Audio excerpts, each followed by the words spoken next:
Hi all, welcome to football arena. Neymar ജൂനിയറുമായി ബന്ധപ്പെട്ടുകൊണ്ടുള്ള വളരെ സുപ്രധാനമായ ഒരു അപ്ഡേറ്റ് ഇപ്പോൾ പുറത്തേക്ക് വന്നിട്ടുണ്ട്. ഇതുവരെ നെയ്മർ അമേരിക്കയിലായിരുന്നു ഉണ്ടായിരുന്നത്.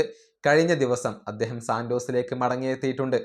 അവരുടെ പ്രസിഡന്റായ മാഴ്സലോ ടൈക്സേരയുമായി നെയ്മർ ജൂനിയർ സംസാരിച്ചിട്ടുണ്ട്. തൻ്റെ സാന്റോസുമായുള്ള കോൺട്രാക്റ്റ് താൻ പൂർത്തിയാക്കും എന്നുള്ള ഉറപ്പ് ഇപ്പോൾ നെയ്മർ നൽകിയിട്ടുണ്ട്. വേൾഡ് കപ്പിൻ്റെ കാര്യത്തിൽ നെയ്മർക്ക് വലിയ നിരാശയുണ്ട്. പക്ഷേ സാന്റോസിൻ്റെ കാര്യത്തിൽ അദ്ദേഹം മോട്ടിവേറ്റഡ് ആണ്. പൂർണ്ണ കമ്മിറ്റ്മെൻറ്റോടുകൂടി സാന്റോസിന് വേണ്ടി കളിക്കാൻ നെയ്മർ തയ്യാറായിട്ടുണ്ട് എന്നാണ് ലുക്കാസ് മുസേറ്റി റിപ്പോർട്ട് ചെയ്തിട്ടുള്ളത്. ഇന്നലെ സാന്റോസ് എന്ന ക്ലബിനകത്ത് അദ്ദേഹം എത്തി. എന്നിട്ട് കുറച്ച് ടെസ്റ്റുകളൊക്കെ നടത്തി. അദ്ദേഹത്തിൻ്റെ ഫിറ്റ്നസ് ഓക്കെയാണ്. തുടർന്ന് ജിമ്മിൽ കുറച്ച് നേരം നെയ്മർ ജൂനിയർ ട്രെയിനിങ് നടത്തി. അതിനുശേഷം കളിക്കളത്തിൽ കുറച്ച് നേരം റണ്ണിങ് നടത്തുകയും ചെയ്തു എന്നുള്ളതാണ്. ടീമിനോടൊപ്പം നെയ്മർ ജൂനിയർ ട്രെയിനിങ് നടത്തിയിട്ടില്ല. ഇൻഡിവിജ്വൽ ആയിക്കൊണ്ട് ഇന്നലെ തന്നെ നെയ്മർ ട്രെയിനിങ് നടത്തി എന്നുള്ളത് വളരെ സുപ്രധാനമായ ഒരു കാര്യമാണ്. ഇനിയിപ്പോൾ ജൂലൈ 22 കോപ്പ സുഡാമേരിക്കാനയിൽ യൂണിവേഴ്സിദാദ് സെൻട്രൽ എന്ന ടീമിനെതിരെ സാന്റോസ് ഒരു മത്സരം കളിക്കുന്നുണ്ട്. ആ മത്സരത്തിൽ നെയ്മർ കളിക്കില്ല.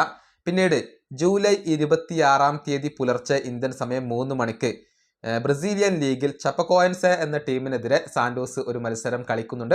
ആ മത്സരത്തിൽ നെയ്മർ ജൂനിയർ മടങ്ങിയെത്തിയേക്കും. ആ മത്സരത്തിൽ സാന്റോസിന് വേണ്ടി നെയ്മർ കളിച്ചേക്കും എന്നുള്ള ഒരു റിപ്പോർട്ടാണ് ലുക്കാസ് മുസേറ്റി ഇപ്പോൾ പങ്കുവച്ചിട്ടുള്ളത്. അതായത് ഈ മാസത്തിൻ്റെ അവസാനത്തിൽ തന്നെ നെയ്മർ ജൂനിയറെ നമുക്ക് കളിക്കളത്തിൽ കാണാൻ കഴിഞ്ഞേക്കും. ഏതായാലും നെയ്മർക്ക് ഇപ്പോൾ ഫിറ്റ്നസ് പ്രശ്നങ്ങളൊന്നുമില്ല. മികച്ച പ്രകടനം അദ്ദേഹം സാന്റോസിന് വേണ്ടി പുറത്തെടുക്കും എന്നാണ് ആരാധകർ ഇപ്പോൾ പ്രതീക്ഷിക്കുന്നത്. ഈ വീഡിയോ അവസാനിപ്പിക്കുന്നു. അടുത്തൊരു വീഡിയോ കാണാം.